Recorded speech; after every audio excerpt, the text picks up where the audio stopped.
अस्सलाम वालेकुम स्टूडेंट्स। आज हम डेटाबेस की लेक्चर सीरीज़ में लेक्चर नंबर 19 पर बात करेंगे और इसमें सबसे पहले है आपके पास फंक्शनल डिपेंडेंसी। ठीक है, अब ये क्या चीज़ है इसको हम डिटेल से देखते हैं।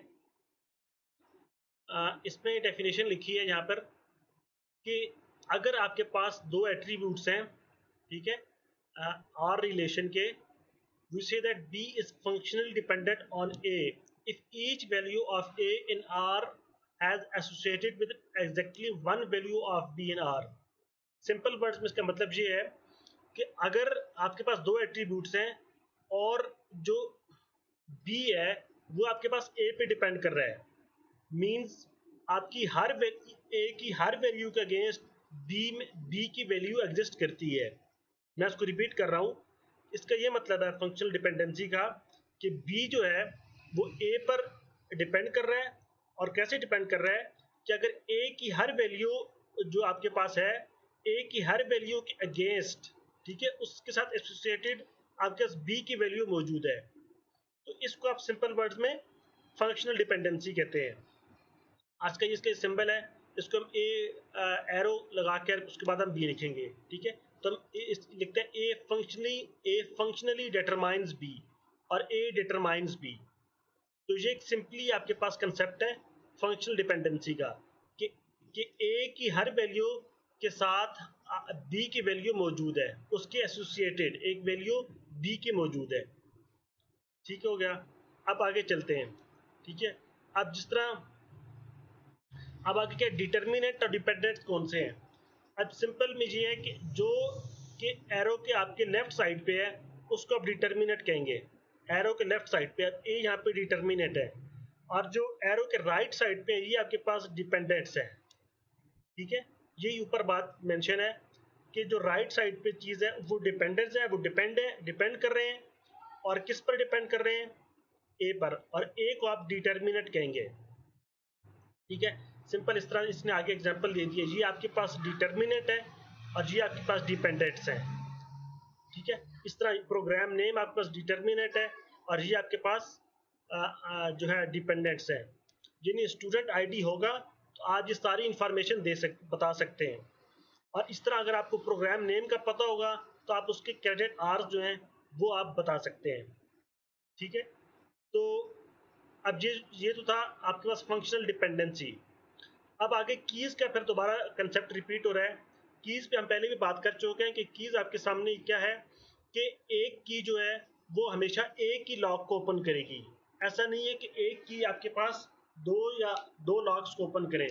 अगर इस तरह होगा तो की का पर्पस खत्म हो जाएगा।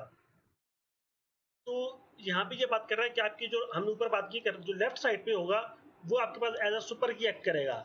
ठीक है, अब ये आपका स्टूडेंट आईडी क्या है, एज अ सुपर की एक्ट करेगा। प्रोग्राम नेम आपके पास एज अ सुपर की एक्ट करेगा।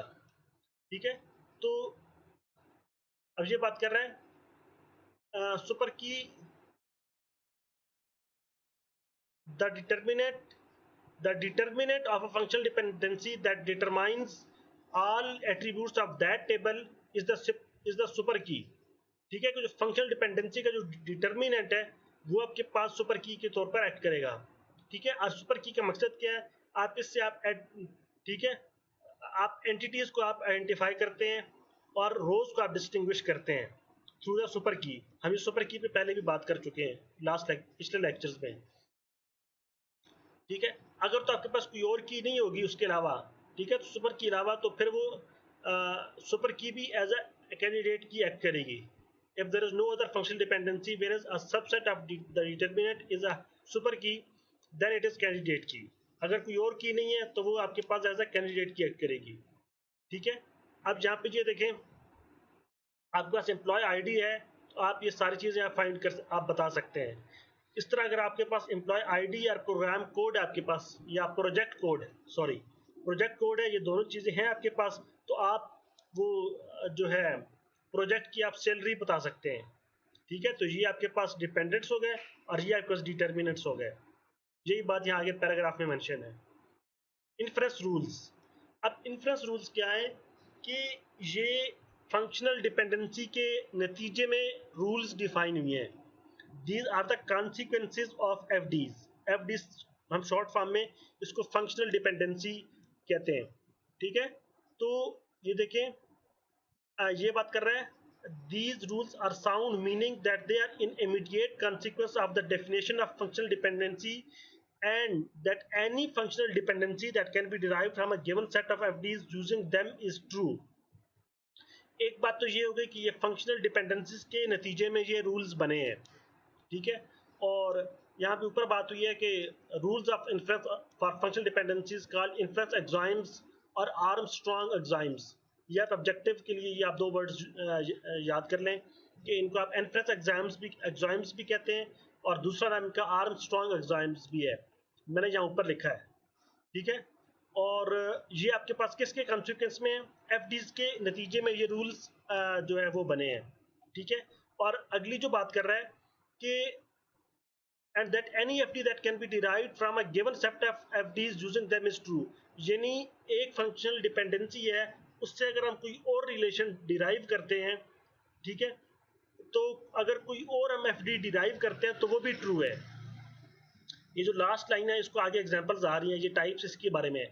मींस मैं रिपीट कर रहा हूँ कि अगर एक एफडी आपके पास है, एक फंक्शनल डिपेंडेंसी आपके पास है, उसकी आप उससे कोई और फंक्शनल डिपेंडेंसी डिराइव करेंगे तो जाहिर सी बात है, क्योंकि अगर एक पहली बार ट्रू है तो जो उससे डिराइव होगी वो भी ट्रू होगी। अब इसके एग्जांपल्स क्या हैं आपके सामने, ये देखें। रिफ्लेक्सिविटी, अगर बी आपके पास ए का सबसेट है तो हम उसको इस तरह लिखते हैं ए इज बी, तो फिर ये इंप्लाई कर रहा है कि ए आल्सो इंप्लाइज ए, ठीक है। स्टूडेंट नेम, स्टूडेंट एड्रेस, ये स्टूडेंट नेम है तो फिर student name is equal to student name, sorry is equal to, ये डिपेंडेंसी है स्टूडेंट नेम, तो ये आपका सिंपल क्या रिफ्लेक्सिविटी, ठीक है। अब ये देखें, अब ये आर्गुमेंटेशन है, इसकी टाइप्स हैं फॉलोइंग और द, सॉरी ये आपके पास रूल्स है, इसको मैं सॉरी हाईलाइट कर देता हूँ। हम जो आगे पढ़ रहे हैं ये टाइप्स, ये आपके पास आगे रूल्स हैं। सेकेंड आपके पास आर्गुमेंटेशन है, ये आपने ए और बी है, तो फिर आपने ए सी, आपने दोनों तरफ अगर किसी चीज़ से आपने उसके साथ कोई चीज़ आ जाएगी, ए सी इम्प्लाइज बी सी, इसको आप आर्गुमेंटेशन कहेंगे, ठीक है। ट्रांसिटिविटी क्या है, अगर A implies B C and B implies C then A also implies C, ठीक है। तो इस तरह आप इसको आगे, फिर ये नीचे इसके इस तरह एग्जांपल्स दी हुई है। और यानी ये देखें ना, आपने इससे आपने ये डिराइव किया है, अगर ये ठीक है तो फिर जो डिराइव हुआ है ए इम्प्लाइज टी, तो ये भी इसको भी ठीक होना चाहिए। इस तरह अगर ये ठीक है, अगर ए इम्प्लाइज बी है और ए इम्प्लाइज सी है, तो आपने इन, ठीक है, यहाँ पे सेपरेट सेपरेट यहाँ पे कर रहे हैं, ठीक है। तो यहाँ पे इन दोनों के उन्होंने कंबाइन कर दिए बी और सी को, ठीक है। तो और नीचे डिकम्पोजिशन में क्या किया है इन्होंने, ये आपके पास ये देखिए, ये थोड़ा दोनों अपोजिट है, एडिटिविटी और डिकम्पोजिशन या प्रोजेक्टिविटी। यहाँ पे ये दोनों सेपरेट थे, हमने इनको आगे कंबाइन कर दिया, ए बी और सी को मिला दिया, इधर इधर बी और सी कंबाइन थे, हमने इनको सेपरेट डिकम्पोज कर दिया है, ठीक है, अलग अलग सेपरेट कर दिया है, बी को अलग कर दिया और सी को अलग कर दिया है, ठीक है। नीचे इस तरह एग्जांपल है। फिर आपके पास सूडो ट्रांसिटिविटी। अब ये ट्रांसिटिविटी आपने देखा है, इसी से मिलता जुलता है, ठीक है। एज, अब ये था as implies B and CB implies D, then AC also implies D। तो आप ये ट्रांसिटिविटी को देखें और उसके बाद सूडो ट्रांसिटिविटी को देखें, आपको कहीं ना कहीं थोड़ा बहुत इसमें आपको जो है रिजेम्बलेंस मिलेगी, ये दोनों तकरीबन एक जैसे हैं, ठीक है। ये तो बात हो गई इन्फ्रेंस रूल्स पे।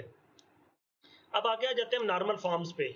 हमने इस पे पहले भी लास्ट लेक्चर में बात की थी, यहाँ पे दोबारा बात कर रहे हैं कि नॉर्मल फॉर्म्स क्या है। आप डाटा नॉर्मल फॉर्म्स हम क्यों अप्लाई करते हैं, first normal form, second normal form, third normal form, ठीक है, या हायर नॉर्मल फॉर्म्स, ठीक है। इनका मकसद क्या है, रिडंडेंट डेटा, जो डाटा हमारे लिए यूजफुल नहीं है, ठीक है। मैं इस पे लिखता हूँ ई जी एलिमिनेट्स, जो है ना, एलिमिनेट्स एक्स्ट्रा डेटा,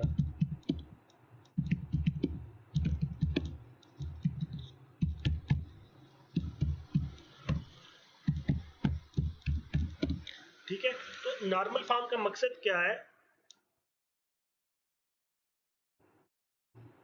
इसको मैं पकड़ के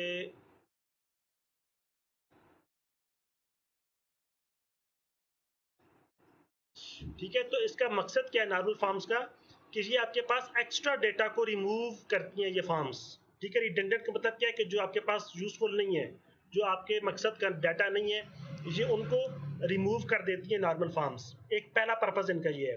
दूसरा पर्पज इनका ये है कि डाटा डिपेंडेंसीज मेक सेंस। हमने ऊपर फंक्शनल डिपेंडेंसीज में बात की है, ठीक है, तो सेकंड हमने इस बात का ख्याल रखना है कि जो आप डिपेंडेंसी बना रहे हैं, ठीक है, दो चीज़ों को एक दूसरे पे डिपेंड कर रहे हैं, तो उनका कोई सेंस बने, उनकी कोई लॉजिक बने। ठीक है, आप ये नहीं कि दो अनरिलेटेड चीज़ों को आपने एक दूसरे पे डिपेंड कर दिया। जो चीज़ें एक दूसरे पे डिपेंड कर रही हैं उनका एक लॉजिक बनना चाहिए। ठीक है, और इनका इनका मकसद क्या है? The goal is to reduce space. ठीक है, कि आपने अपना जो डाटा बेस है उसके अंदर आप स्टोरेज, क्योंकि आपको एक फैक्टर है, तो आपने इनका मकसद है कि आपने जो डाटा है उसको आपने जो आपने स्पेस है वो आपने रिड्यूस करनी है नॉर्मल फॉर्म्स को अप्लाई करके। आगे इसकी टाइप्स हैं। फर्स्ट नॉर्मल फॉर्म, इसमें यही बात सिंपल है कि इसमें इसकी always have a single value, कि if every attribute is single valued for each tuple। Simple इसमें फर्स्ट नॉर्मल फॉर्म में आप ये लिखें कि इसकी सिंगल वैल्यू होगी, दो वैल्यूज नहीं होंगी।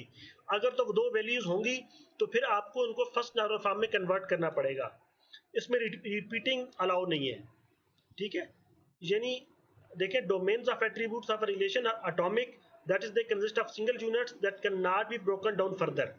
सिंगल वैल्यू, आपने जब फर्स्ट नॉर्मल फॉर्म की जब भी आपका बात आए तो आपने जो आपके बात में आपके माइंड में फौरन बात आनी चाहिए, वो सिंगल वैल्यू की बात आनी चाहिए। ठीक है, अब ये एग्जांपल है। अब ये देखें, इस स्टूडेंट आईटी के अगेंस्ट ये बुक आईडी दो आईडीज है। ठीक है, तो यहाँ पे ये देखें दो वैल्यूज है, ये सिंगल वैल्यू नहीं है। तो हमने इसको क्या किया, हमने इसको फर्स्ट नॉर्मल फॉर्म में लेके आए और हमने हर टपल में हमने फिर सिंगल वैल्यू दी है। टपल का मतलब होता है रो। ठीक है, अब डेटाबेस में अब टपल जहाँ पर भी आएगी उसका मतलब है रो। तो आपने यहाँ पर भी उसको एक रो में दे दिया, सेपरेट कर दिया आपने दो रोज में इसको। ठीक है, तो ये आप उसको फर्स्ट नॉर्मल फॉर्म में लेके आए हैं, सिंगल वैल्यू में लेकर आए हैं। ठीक है, इस तरह सेकंड नॉर्मल फॉर्म क्या है कि पहले तो ये एक रिलेशन को फर्स्ट नॉर्मल फॉर्म में होना चाहिए, सिंगल वैल्यू होना चाहिए।